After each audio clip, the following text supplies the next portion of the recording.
What's up, everybody? Zach here, Fox Sports 980, 95.9 FM. Going into halftime, the Bills take a 14-10 lead. What a momentum swing right there at the end of the half. You see them going for it on fourth down, the Colts do, saying, you know what, we got a great defense. We trust our offense. We got a veteran quarterback in Phillip Rivers.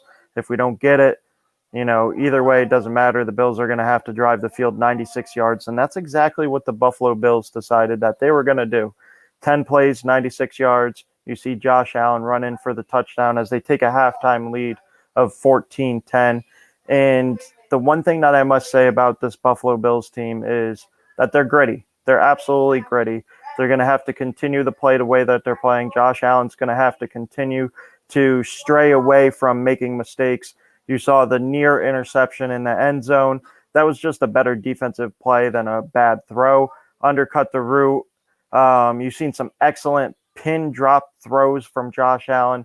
And then you get a little bit of the nervousness with Josh Allen because you take a look at that one throw where it looked like a quarterback design run, and off scripted, he decides to throw it to Dawson Knox in the corner of the end zone, who was wide open. It was more of like a kind of like a jump shot for Josh Allen instead of a throw, but he managed to make it. I know a lot of us had flashbacks of the Houston Texans game of last year where he was running and decided that he was going to lateral.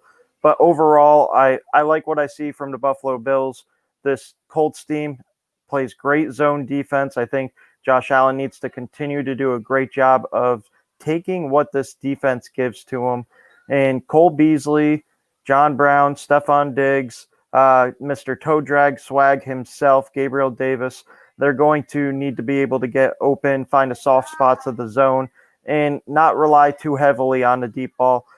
I know they got a couple of deep balls in there late in the game, late in the first half anyways, but you can't rely on those, especially against a zone defense that's looking to keep everything in front of them, everything underneath, and just rely on their great tackling. And this is going to be a game that's going to come down to the wire. The Bills start with the ball in the second half first. So to get that momentum swing right at halftime, to take the lead after a fourth down stop and then get the ball in the second half, that's absolutely how you want to finish a half. One thing I must say about the Buffalo Bills is they need to learn how to consistently keep drives alive, because you take a look at what this team is doing. They're 0 for 4 on third downs. And outside of those 2 touchdown drives, they've gone 3 and out every single time except for those 2 touchdown drives. So they really need to continue to keep the drives going. They need to keep the drives alive. And they need to stop the run, because you see Jonathan Taylor, he's got to get bottled up. One guy's not going to take him down. You need to gang tackle. You need to team tackle. You need to go after the ball. One play that sticks out in particular is you should have had Jonathan Taylor 2 to 3 yards behind the line of scrimmage. He ends up getting 7 or 8 yards on that play. That's who Jonathan Taylor is. He's a beast.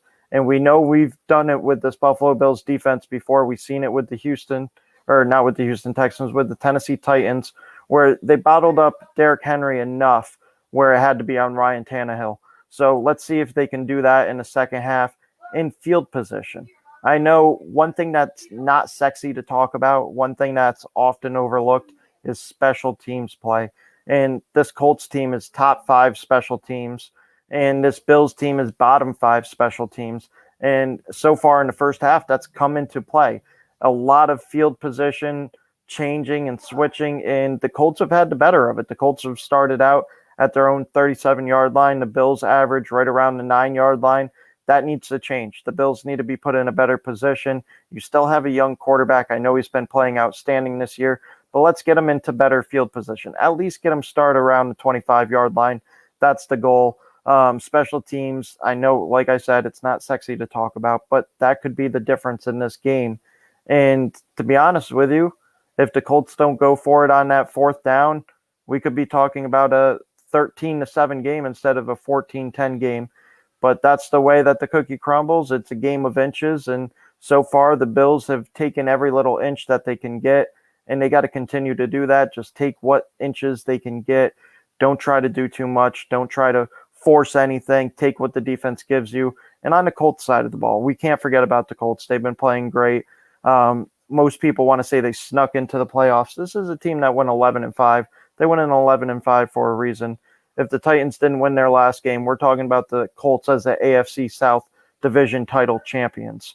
So it's not like they snuck into the playoffs.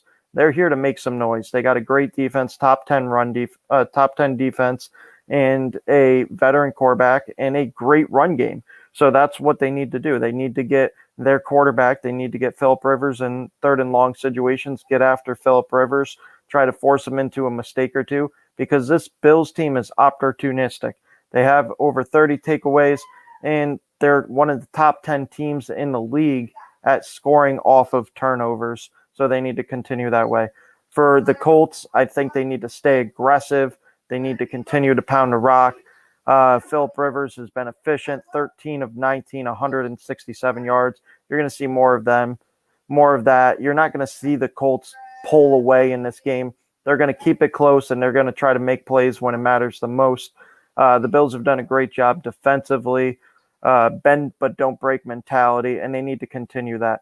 My keys to the game for the Buffalo Bills is to run the ball a little more, to take what the defense gives you on the offensive side of the ball, find the soft spots of the zone, try to get Stephon Diggs involved a little more, maybe an end around or two, try to get him involved. And on the defensive side of the ball, like I said, don't just count on arm tackles of Jonathan Taylor. He's a beast. You're going to need to get after the ball. You're going to have to get after the ball carrier. So continue to do that, gang tackles, and try to not let him get out of those situations where you should have taken him down behind the line and he ends up going forward for a couple of yards. So on the defensive side of the ball, continue to do that. Try to force Phillip Rivers in third and long situations, obvious passing situations, and try to get him into making a mistake. On the Colts side of the ball, on offense, they need to get Jonathan Taylor to continue to be involved. They need Nyheim Hines to start catching balls out of the backfield. That's one thing that we didn't really see in the first half, is Nyheim Hines was kind of non-existent.